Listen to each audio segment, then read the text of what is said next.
कविता अपने माता पिता की बहुत ही लाडली थी। 3 बड़े भाइयों की बहन थी। कोई भी चीज़ मांगने पर उसी वक्त सामने हाजिर हो जाती। पूरे घर में रौब था उसका।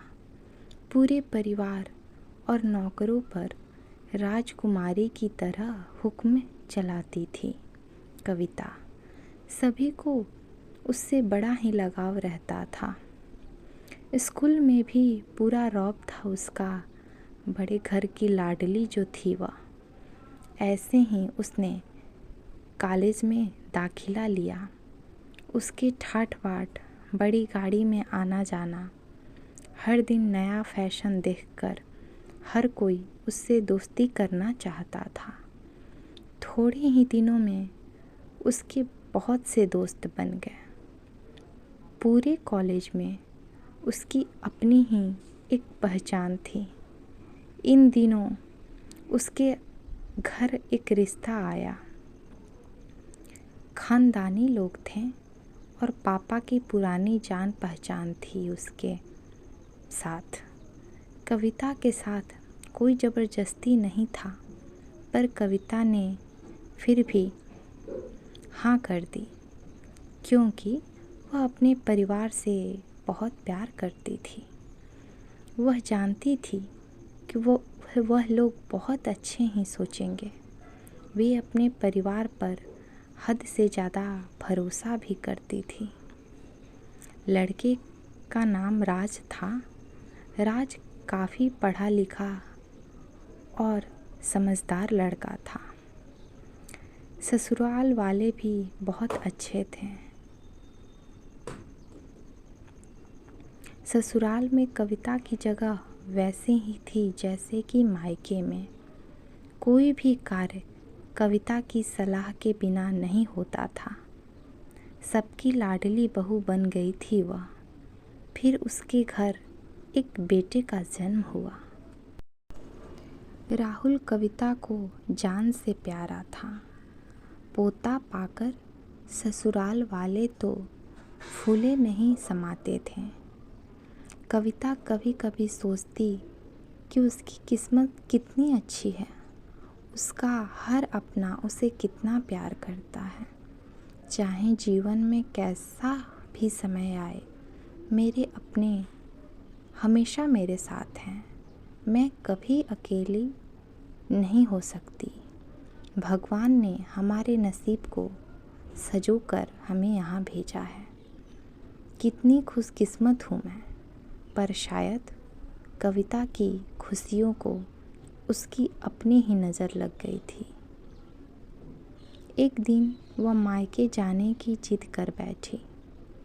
राज को बहुत काम था, लेकिन वह फिर भी उसे ले गया। रास्ते में उनकी गाड़ी अन्य गाड़ी से टकरा गई।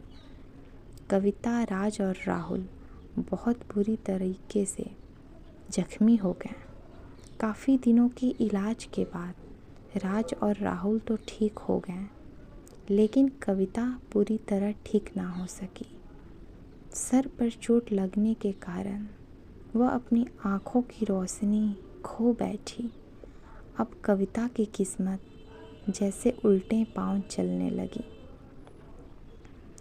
मायके वाले कुछ दिनों तक उससे मिलने आते रहे। फिर कभी कभार फ़ोन ही करके पूछ लेते कि अब कैसी हो। धीरे धीरे ये सिलसिला भी कम हो गया। ससुराल वालों की सहानुभूति भी कम होने लगी।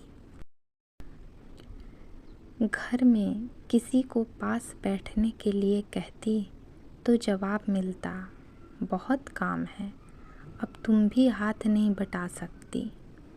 राज भी चिड़चिड़ा हो गया था। बस राहुल ही था उसके साथ, जिसके साथ हंसते खेलते उसका वक्त गुजरता और उसे देखकर संतोष भी रखती थी। एक दिन कविता के हाथ में कुछ सामान गिर गया, जिसकी वजह से राहुल को हल्की सी चोट लग गई।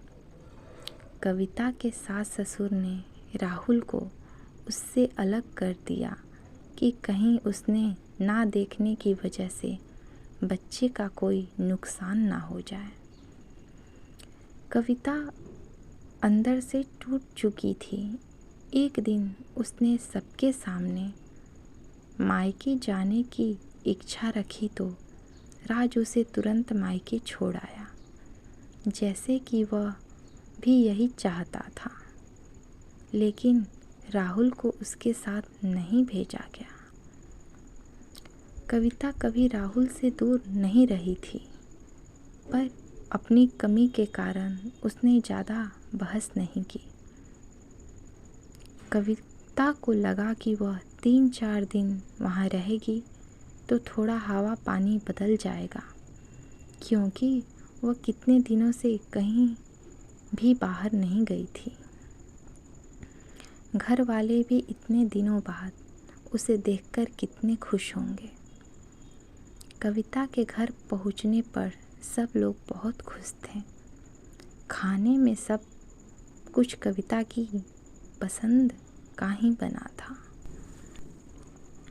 उसने अपने मम्मी पापा और भाई भाभीयों से दिल खोलकर बातें की, जिससे उसका मन भी कुछ हल्का हुआ। उसके छोटे छोटे बच्चे भी बुआ के साथ घुल मिल गए थे। रात को सोने के वक्त जब वह कपड़े बदलने लगी तो उसे पता चला कि उसका बैग तो बहुत भरा हुआ था। वह सब समझ गई।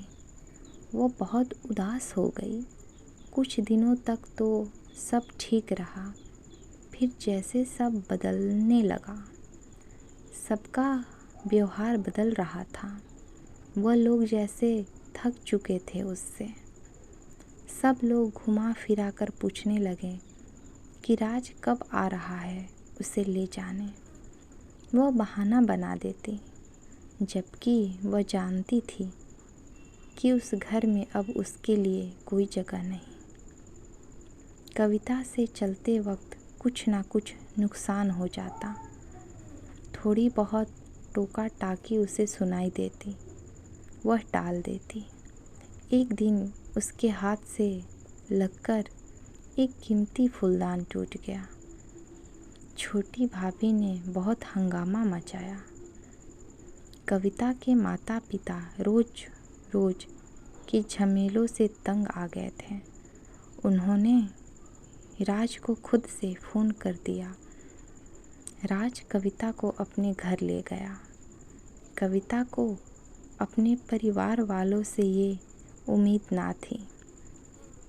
जिस कविता के कहे बिना घर में एक पत्ता भी नहीं हिलता था, उस घर के लिए वह अब बोझ बन चुकी थी। राज के साथ ससुराल आते वक्त वो बहुत खुश थी, क्योंकि वह अपने पति के साथ अपने घर जा रही थी, अपने जिगर के टुकड़े राहुल के पास। परंतु यह खुशी भी कुछ पल की ही थी। सारा बंद पहले ही किया हुआ था। कविता को सीधे ऊपर वाले कमरे में पहुंचा दिया गया। राहुल से दूर रहने की सख्त चेतावनी दी गई। एक काम वाली लता को उसकी जिम्मेदारी सौंपी गई, जो उसके खाने पहनने जैसी ज़रूरतों का ध्यान रखती। कविता ज़्यादातर चुप ही रहती। कभी कभी काम वाली लता से थोड़ा बतिया लेती। उसके ज़रिए राहुल का पता चल जाता। सबकी लाडली बेटी और बहू सबके लिए लाडली से बोझ बन चुकी थी।